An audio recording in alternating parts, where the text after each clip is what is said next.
Welcome to M केंटल दोस्तों, channel में आपका स्वागत है। यकीन है मुझे कि आपने ज़रूर पैसा बनाया होगा। जैसा कि मैंने बताया था, फ्राइडे को मार्केट कहीं नहीं जा रही है, साइडवेज रहने के पूरे चांसेस है। जहाँ खुलेगी वहीं बंद हो जाएगी, या जहाँ पे हम थे वहीं पे बंद हो जाएंगे।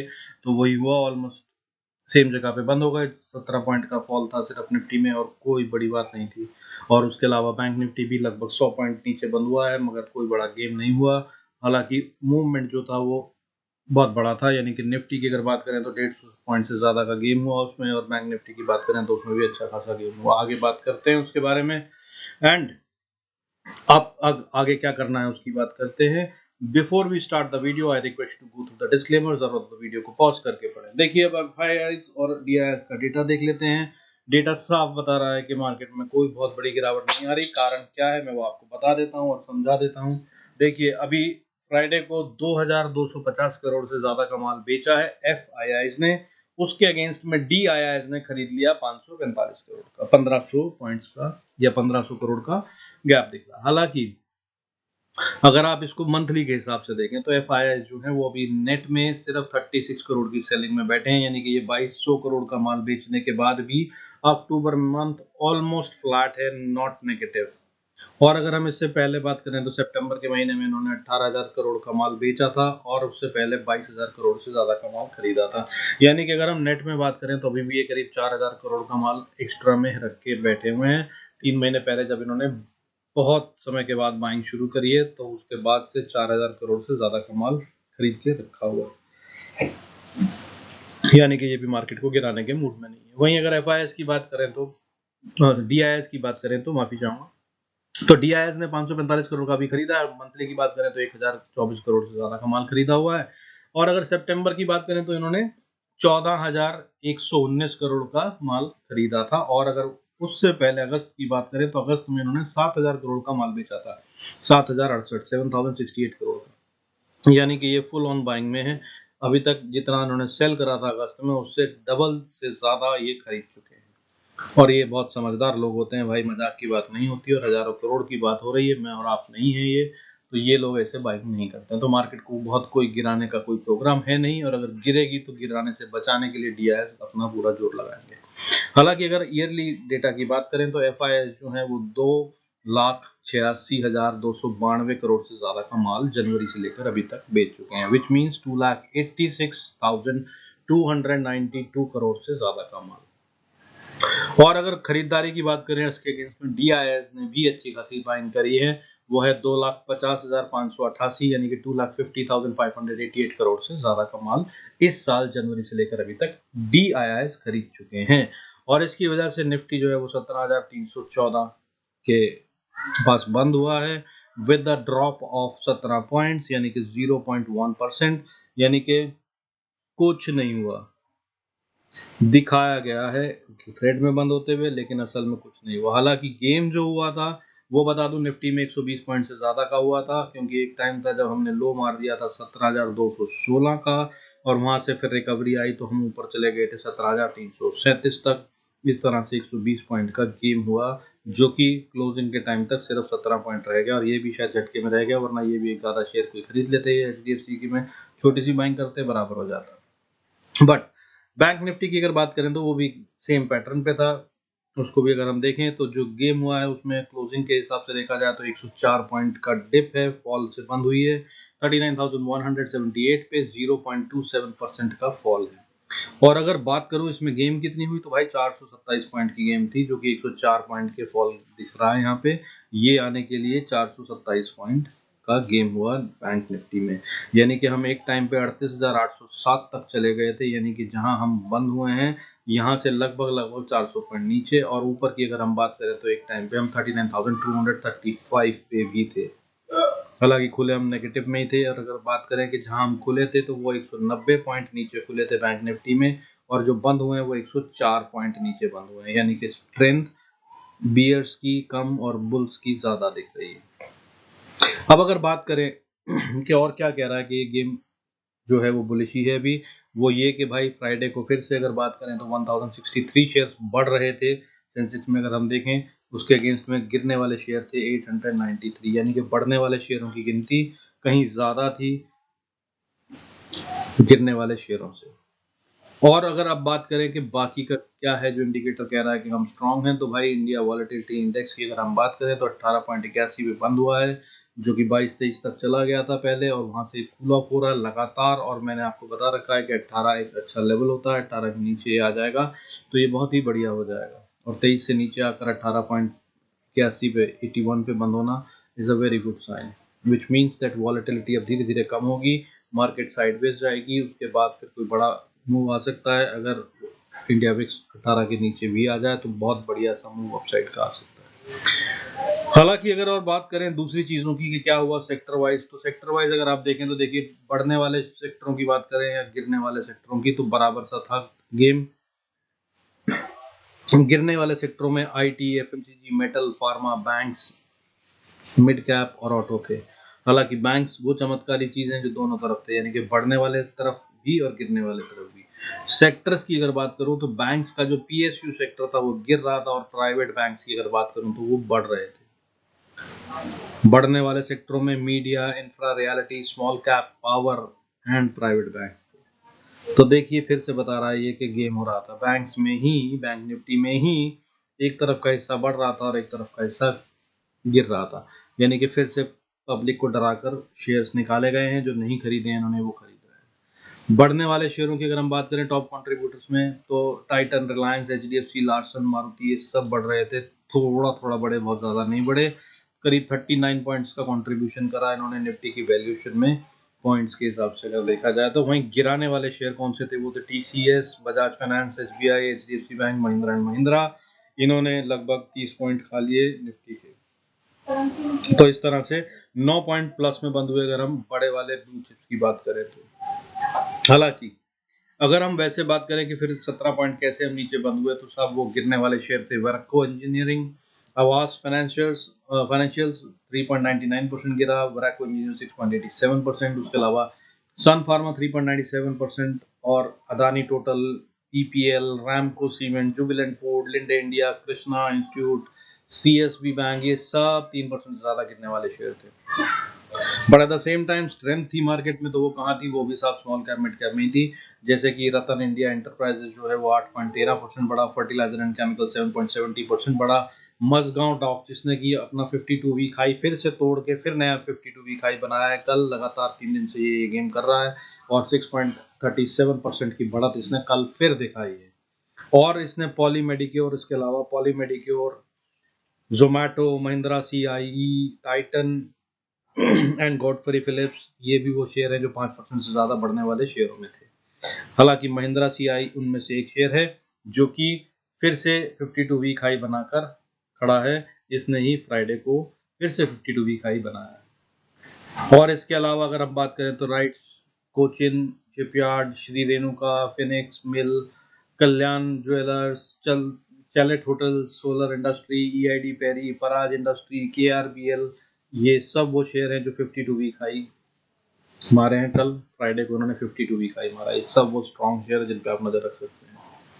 जरा तो वीडियो को रिवाइंड करके सुनिएगा। इसके अलावा गिरने वाले शेयरों में मैं बता चुका हूँ, जैसा कि अगर अब आपको बताऊं कि एक और शेयर जैसे कि मैं हर बार लाता हूँ, तो मैंने अभी परसों शेयर दिया था आपको डीबीएल के, डीबीएल खरीद लीजिए, 222.95 पे ट्रेड कर रहा था, और मैंने टारगेट दिए थे 226 के, 229 के और 238 के। तो साहब इसने 230 का हाई मारा है फ्राइडे को ही, और हमारे सेकंड टारगेट के भी ऊपर तक चला गया था, और क्लोज हुआ है 226.50, यानी कि अभी भी हमारे फर्स्ट टारगेट के ऊपर है, और पॉसिबिलिटी ऑफ थर्ड टारगेट 238 अभी भी बनी हुई है। इसके अलावा आज एक नया शेयर लेके आया हूँ फिर से मिड कैप स्मॉल कैप वाली कैटेगरी में से, तो वो है स्किपर। इसका डेटा टेक्निकल्स में बहुत स्ट्रांग बन रहा है, बहुत अच्छा बन रहा है। अभी ये 73.80 पैसे पे ट्रेड कर रहा है। अगर आप इसमें चाहें तो गेम कर सकते हैं। ये आने वाले 5-10 दिन में मुझे लग रहा है कि 5 से 10% का गेन दे देगा, यानी कि आराम से ये 80, 84, 85 तक जा सकता है। इस पे नज़र रख सकते हैं आप और गेम कर सकते हैं। और अभी जैसा कि मैं आपको लगातार बता रहा हूँ, पिछले 1.5-2 महीने से बता रहा हूँ कि भाई ब्लू चिप्स का टाइम नहीं है अभी, और टाइम जो है वो मिड कैप और स्मॉल कैप का है। तो और मैं बताता रहता हूँ टाइम टाइम पे, मेरे पुराने वीडियोस देखें तो आपको मिल जाएंगे ऐसे बहुत सारे शेयर। कई सारे शेयर बता रखे हैं मैंने, एक LIC बताया, उसके अलावा मैंने स्पाइस जेट बताया, और बहुत सारे शेयर हैं, आप पुराने वीडियोस में चेक कर सकते हैं, आपको अच्छे लीड्स मिल जाएंगे। फर्दर इसके अलावा अगर हम ग्लोबल कंडीशंस को देखें तो गोल्ड इस समय फ्लैट बंद हुआ है। आज फ्राइडे को जो क्लोजिंग हुई है उसमें 50,456 पे क्लोज हुआ है गोल्ड। उसके अलावा सिल्वर की बात करें तो वो लगभग 1% डाउन बंद हुआ है 0.97% के फॉल के साथ 60,751 पे ट्रेड कर रहा था ये लास्ट में। और क्रूड की बात करें तो ये बढ़ गया भयंकर रूप से 5% से ज़्यादा बढ़कर 5.11% का अपसाइड दिखाकर इसने 7,559 पे क्लोजिंग दी है। इसके अलावा जो चिंता का विषय है वो है डॉलर है जो हमारे को हिट दे रहा है। मैं आपको लगातार बताता रहा, 80 से पहले से बता रहा हूँ, मुझे करीब 2 महीने हो गए बताते हुए कि ये 80 के ऊपर खतरनाक हो जाएगा और हो गया, और उसी की वजह से डिप आया और अभी ये और ज़्यादा खतरनाक हो गया है और अभी इस समय 82.41 के भी ऊपर ट्रेड कर रहा है और ये बहुत ही खतरनाक लेवल है। इसको कूल ऑफ होना होगा अगर हमें ऊपर जाने की राह पकड़नी है तो। और इसके अलावा अगर हम बात करें सिंगापुर निफ्टी की, SGX निफ्टी जो है वो इस समय लगभग 1.41% के फॉल के साथ 17,070 पे ट्रेड कर रहा है, यानी कि हमारी जो ओपनिंग है वो नीचे होगी फॉर श्योर होगी। तो अच्छा खासा डिप होगा ओपनिंग के टाइम पे ही, और वहां से कैसे रिकवरी आती है या और नीचे जाते हैं वो देखने की बात होगी। तो आपको नज़र किन लेवल्स पे रखनी है, देखिए सबसे पहले निफ्टी की बात कर लेते हैं। 17,120 का वो लेवल है, 120 से 150 का। अगर निफ्टी इसको रीगेन कर लेता है तो भाई फिर से हम वापस ऊपर जा रहे हैं, नहीं तो ये नीचे की तरफ और जा सकता है। जैसे कि लेवल्स हैं वो मैं चार्ट में आपको बताता हूँ, उसके आगे देखते हैं। हालांकि बैंक निफ्टी की अगर बात करें तो बैंक निफ्टी के लिए जो क्रूशियल लेवल बनता है वो 38,900 बनता है, और अगर इसको थोड़ा तो नीचे की तरफ ही जाने की कोशिश करेगा तो 38,530 तक के लेवल मुझे दिख रहे हैं कि आ जाएंगे, और इसको नहीं तोड़ना चाहिए। इसको तोड़ा तो फिर हम थोड़े से रिस्की वाले एरिया में आ जाएंगे। बैंक निफ्टी की स्ट्रेंथ जो अभी तक नहीं टूटी है महीनों से, वो टूटती भी नजर आ सकती है अब, क्योंकि बुल्स ने जो पैसा लगाया है वो इसी एरिया से लगाया है। हालांकि अगर अगले हफ्ते की बात करूं तो मुझे 40,800 पे बहुत स्ट्रॉन्ग रेजिस्टेंस नजर आ रही है, जिसके ऊपर जाता नहीं नजर आ रहा। आइए अब देख लेते हैं लेवल वाइज मंडे को हमें कैसे ट्रेड करना है, किस लेवल पे बाय सेल और स्टॉप लॉस ट्रेल करना है, बात करते हैं उसकी। Before we start and go to the charts, I request to go through the disclaimer as per SEBI norms. जरूरत हो तो वीडियो को पॉज कर पढ़े। आइए देखते हैं निफ्टी का चार्ट। देखिए निफ्टी का अगर बात करें तो बिल्कुल अपने सपोर्ट गई है, रेजिस्टेंस पे ही बैठा हुआ है। 320 मैंने बताया था आपको लेवल, ये उसी पे क्लोज हुआ है, ठीक है। ये लेवल मैंने आपको थर्सडे को बताया था फ्राइडे के लिए, ये वहीं पे आ गया वापस। हालांकि इसके नीचे गया था, नीचे से खुला और ऊपर की तरफ बढ़ा और यहाँ पर आकर अटक गया। अब अगर इसको जाना है ऊपर तो यही है रेजिस्टेंस, इसको इसे पार करना होगा, और इसको पार कर लेगा तो अगली रेजिस्टेंस 354 पे आती है, और उसके बाद अगली रेजिस्टेंस 390 से 410 के बीच में आती है। ये वो एरिया है जो बहुत ही स्ट्रॉन्ग एरिया रहेगा। यहाँ से बहुत हाई प्रोबेबिलिटी है कि जब ये ऊपर आएगा तो एक बार डिप ले लेगा। तो अगर आप बुल साइड की ट्रेड में हो और मार्केट ऊपर जा रही है और यहाँ पहुंच जाए तो अपने प्रॉफिट जरूर बुक कर लीजिएगा। यहाँ पर स्टॉप लॉस भी मत ट्रेल कीजिएगा, प्रॉफिट बुक कीजिएगा, क्योंकि यहाँ पर आकर मार्केट फिर से डिसाइड करेगी कि उसे साइडवेज जाना है, नीचे जाना है या फिर ऊपर जाना है, और उसमें थोड़ा टाइम भी लगेगा। और अगर उतनी देर तक आप ऑप्शन पकड़ के बैठे रहे तो उतने में प्रीमियम छोड़ेंगे, नुकसान होगा। तो जब पहुंचने लगे यहाँ पे तो अपना प्रॉफिट बुक कर लीजिएगा, हाईएस्ट लेवल का प्रॉफिट बुक करेंगे आप। और अगर इसके ऊपर जाता है तो फिर 425 पे एक रेजिस्टेंस है, फिर 460-70 पे भी एक रेजिस्टेंस है, और उसके बाद एक इम्पोर्टेंट क्रूशियल रेजिस्टेंस 500 से 510 के एरिया में आती है, जो कि पार करने में टाइम लगेगा। यहाँ पर अगर पहुंचे तो बहुत फिर से अपना प्रॉफिट बुक करने की कोशिश कीजिएगा या स्टॉप लॉस ट्रेल कर लीजिएगा। और इसके ऊपर जाएंगे तो फिर 550 एक क्रूशियल एरिया है जहाँ पर फिर से रेजिस्टेंस आ सकती है। और इसके बाद अगला एरिया जहाँ पर पक्का प्रॉफिट बुक कर लेना चाहिए वो होगा 17,610 से 620 का एरिया। यहाँ पर आकर मार्केट जरूर निफ्टी जरूर टाइम बिताएगा। इसको पार करने के लिए जितना पैसा चाहिए वो सेम डे तो नहीं लग पाएगा, यानी कि मंडे को हम इसके ऊपर नहीं जाते दिख रहे हैं, क्योंकि अगर इतने नीचे से अगर खुला और उसके बाद ऊपर आया, यानी कि 400 पॉइंट की बढ़त हो चुकी है, तो उसके बाद इसके ऊपर और पैसा लगाना हो भी सकता है, लेकिन चांसेस बहुत कम है, ठीक है। तो अब नीचे की तरफ देख लेते हैं लेवल्स क्या हैं। अगर हम नीचे की तरफ आते हैं तो 17,280 पहला सपोर्ट बनता है, और उसके बाद 220 पे, उसके बाद 17,190, और 190 जो है वो काफी इंपॉर्टेंट एरिया है। अगर निफ्टी यहाँ पर चलता हुआ आता है, गैप डाउन नहीं होता इसके नीचे, तो ये वो एरिया है जहाँ पर टाइम बिताएगा या बहुत कोशिश करेगा बाउंस करने की। तो अगर आप शॉर्ट साइड की ट्रेड में हो तो यहाँ पर अपना प्रॉफिट बुक कर लीजिएगा।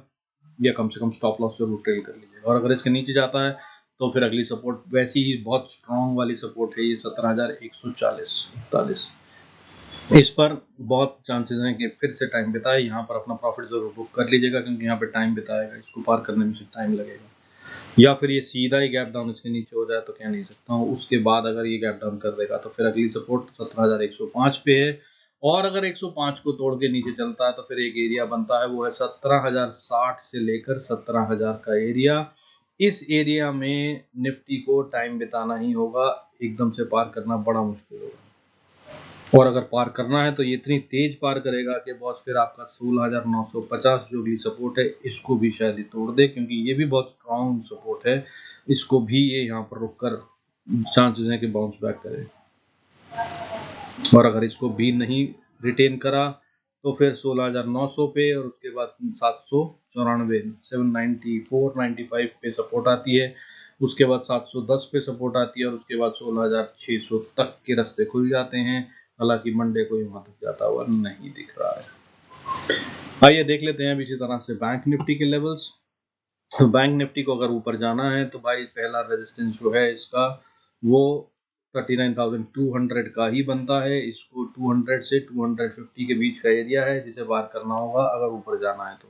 और अगर इसको पार कर ले, ये पहली रेजिस्टेंस होगी, तो फिर अगला रेजिस्टेंस बनता है 39,360 पे, उससे अगला रेजिस्टेंस बनता है 39,500 पे, और उसको पार करने के बाद अगला रेजिस्टेंस 550-60 पे, और अगर इसको 50-60 को पार कर लिया तो फिर 39,730 पे, और 730 के बाद 770 तक वो एरिया है जहां पर बहुत हाई प्रोबेबिलिटी है कि अगर निफ्टी बैंक निफ्टी आता है तो बहुत चांसेस है कि यहाँ से ये वापस एक बार रिट्रेस होगा, और यहाँ पर आपको अपने प्रॉफिट्स बुक कर लेने चाहिए अगर आप बुल साइड की ट्रेड में हैं। हालांकि इससे ऊपर जाता हुआ नहीं दिख रहा है, बट अगला लेवल 39,850 और उसके बाद 840 से 50 का एरिया, और उसके बाद 39,977 और उसके बाद फिर 40,250 220 से 250 वो एरिया है जहां पर इसको रुकना होगा अगर ये मंडे को किसी तरीके से पहुंच भी जाता है। हालांकि उम्मीद बहुत कम है, बट देखने की बात होगी। तो ये वो लेवल्स हो गए जो ऊपर की तरफ काम करेंगे।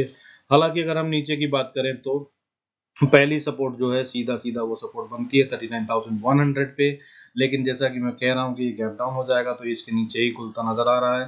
तो अगली सपोर्ट जो इम्पोर्टेंट वाली है वो 38,990 पे है, और अगर इसको इसने बचा लिया तो ये बहुत हाई प्रोबेबिलिटी है कि यहाँ से वापस बाउंस बैक कर लेगा। इसी लेवल को क्रॉस करना इनको मुश्किल हो रहा है। अगर इसके ऊपर ही ट्रेड करता है तो बहुत हाई प्रोबेबिलिटी है कि एक बड़ा मूव अपसाइड का आने वाला है, लेकिन अगर इसको तोड़ दे तो फिर आप, और ये वो जगह है जहाँ पे अपना प्रॉफिट बुक कर लीजिएगा अगर आप शॉर्ट साइड के ट्रेड में हैं और यहाँ पर अगर मार्केट टाइम बिताती है, सुबह गैप डाउन होता है और आप देखते हैं कि यहीं पे टाइम बिता रही है, तो बॉस प्रॉफिट्स बुक कर लीजिएगा और फिर जिस तरफ को मूव करे उस तरफ का ट्रेड नया ट्रेड बनाइएगा। और इसके बाद अगर नीचे की तरफ बात करें तो फिर 38,800 38,800 पे सपोर्ट है, और अगर इसको तोड़ दिया तो फिर 38,500 तक के गेट खुल जाएंगे। एक क्रूशल लेवल है 530 से 500, यहाँ पर भी कल मंडे के लिए सिर्फ इम्पोर्टेंट लेवल बनेगा। ये हाई प्रोबेबिलिटी है कि अगर यहाँ आता है तो यहाँ से ये बाउंस बैक की कोशिश करेगा, और अगर इसको नहीं प्रिजर्व कर पाता तो फिर 38,250 60 के बीच में सपोर्ट मिलती है, और उसके बाद 38,000 साइकोलॉजिकल सपोर्ट। हालांकि इंपॉर्टेंट क्रूशल एरिया जहाँ पे ये वापस बाउंस बैक कर सकता है वो एरिया होगा 37,910 का। इस एरिया पे आप चांसेस ले सकते हैं दोबारा से रिवर्सल ट्रेड के। अगर बाउंस बैक करना है तो इस एरिया तक अगर आ गई तो यहाँ से वापस बहुत चांसेस हैं कि बाउंस करे। और इसके बाद अगला एरिया भी जो है वो भी ऐसा ही एरिया है, वो 37,747 का बनता है। यहाँ पर आकर भी बहुत हाई प्रोबेबिलिटी है कि बाउंस बैक करे। तो ये वो एरियाज हैं जहाँ पर आपको अपना प्रॉफिट बुक कर लेना चाहिए या फिर स्टॉप लॉस ट्रेल करके छोटे कर लेने चाहिए और नया ट्रेड नहीं लेना चाहिए।